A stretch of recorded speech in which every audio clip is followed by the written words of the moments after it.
আসবেন সৌদি আরব, আসবেন মরুভূমিতে। দেখেন এই যে গাড়ির ভিতরে রান্না চলছে, আপনাদেরকে দেখাই। এই যে দেখেন রান্না করছি এখানে, ইফতারি করছি। কোথায় আপনাদেরকে একটু দেখাই।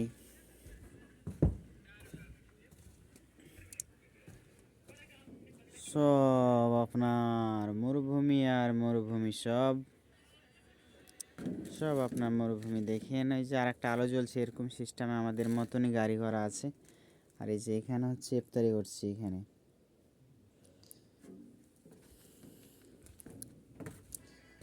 এই হচ্ছে আমাদের প্রবাস জীবন, এভাবেই কেটে যাচ্ছে।